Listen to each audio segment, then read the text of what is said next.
Hey, what's up guys? It's Marth and welcome back to another video. Today I wanted to talk about GRID Autosport's Sprint mode because I have recently gone back to play this game after remembering that Racing Master is based off of GRID Autosport, so I wanted to see what this game offered.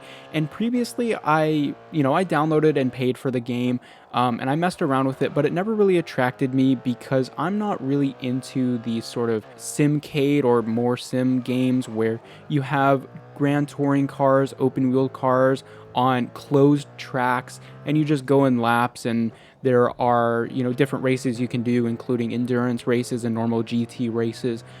So it never really encapsulated me. I thought they were great immersive experiences if you're looking for that type of racing experience, but for me, it just never really caught on because it never really gave me that sense of immersion and speed that I'm looking for in racing games. But there was a downloadable pack which included the sprint mode, and I figured I would give it a try because some of the locations included Hong Kong, Big Sur, which I'm familiar with, and Okutama in Japan. And because these are sprint races, they're not really on a super closed track going in a loop. In my opinion, I've always enjoyed these sort of sprint type races where you go from one destination to the other instead of going around in a circle, which I'll talk about why in a minute.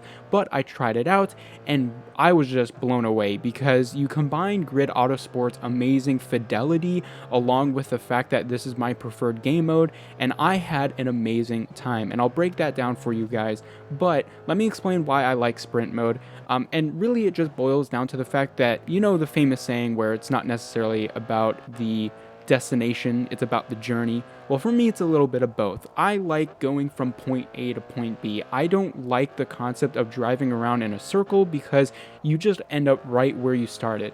And sure, maybe in real life, in tracks, that makes more sense, right? Because you can't really have these ginormous locations with huge, dozens of miles of tracks laid out within a country or whatever. You have to have a track so that you can still have those long races without having to build ginormous tracks, which makes sense. And in real life, it is a different experience. But when I'm playing a video game, realism is not really that big of a deal to me. So I like the experience where I can maximize what I prefer within the game that I play. And so the ability to go from point A to point B where I feel like I've gone on some sort of journey, it really makes the experience more satisfying to me. And so that's why I like sprint modes as opposed to normal circuit tracks. So when I played, these circuits, in GRID, it didn't really captivate me that much, but when I switched to sprint, I had a lot more fun. You can just see in the gameplay here that the game looks absolutely amazing. Now, this is on the performance mode,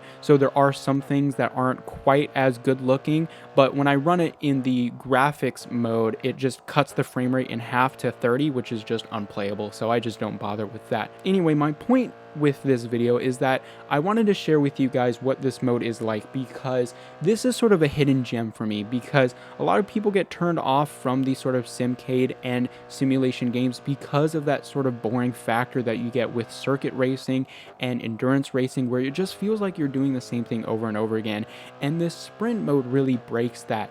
Now, of course, there isn't that huge of a selection. There's only 4 tracks, and then you have the different variants within those tracks, but they're pretty long. And so even if you're playing with a decent car, so something, high end, like maybe a Nissan GTR R35, it still takes quite a long time to go all the way from one end to the other on the full distance tracks. And so you really get immersed as you're playing. You don't think about the loading screens or the menu because you're concentrating on racing, and it doesn't ever get broken up, which is nice. And you don't see anything that repeats again because it's not a circuit. And the reason why I'm bringing this up is not only because I think a lot of people are missing out on this specific experience, but I just want to express that I think there's a lot of potential in bringing this type of game mode into a separate game and expanding upon it in its own environment, because I think that's what a lot of people are looking for in a racing game. And again, when you're talking about mobile gamers and mobile games, it really does tend to lean on the casual side of things. And so bringing these long endurance races with, you know, realistic physics and stuff probably doesn't attract too big of an audience. I'm not saying it doesn't exist, but I'm saying that I think an experience like this, where it's focused on sprints and sections of tracks that go from point A to point B and you don't repeat, that type of experience is missing within mobile gaming. Because if you think about the popular games right now, really the only one where you don't go in a bunch of laps is Need for Speed No Limits, but those are like 30-second to 1-minute tracks, so you don't really get to see or do much anyway, and you just repeat the same thing over and over again. Now, in terms of upcoming games, Racing Master does feature the ability to play on the longest distance tracks within each track in Racing Master, which is really cool because you get a similar experience, such as the one I'm talking about in Sprint. So I'm going to be looking forward, if they add more tracks, that we will be able to get this experience within Racing Master. But yeah, I've been going through these tracks and, you know, using different cars, and honestly, this experience really captivated me, and so I wanted to bring it to your guys' attention because I think you should check it out. Now, there is a ton of other stuff in GRID Autosport, and I probably won't make videos on those different aspects just because they're not that interesting to me. But of course, if you're interested in Grand Touring or endurance racing, open wheel racing, drifting, all of that is in GRID Autosport, and again, that can sort of give us a taste of what we might be able to expect with Racing Master. But if you're into any of that sort of stuff, I can definitely recommend GRID Autosport because it is a really immersive environment. And again, it being on mobile, you don't have that big screen and big sound experience. But just as context, I was checking this out because I was really bored on my flight. I was traveling, and so I needed a nice offline game to play, and I saw Sprint mode. I wanted to check it out, and with noise canceling headphones, and I'm just pretty close to my phone screen, honestly, it was a really immersive experience that not a lot of PC games have gotten for me. So I was just really enthralled and surprised to find that the Sprint mode in GRID Autosport was really well done. So yeah, I encourage everyone to check it out. Again, GRID Autosport is available on iOS and Android. It is a paid game, but there is, I think, some sort of like freemium version on the App Store. I don't know if it's on Google Play. I'm not exactly sure how that works.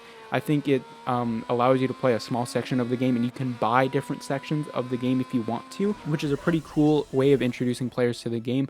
But anyway, guys, I hope you enjoyed this video. Let me know in the comment section down below what you think of GRID Autosport, or of bringing a game to mobile where it just focuses on the sprint mode. And I will see you guys in the next video.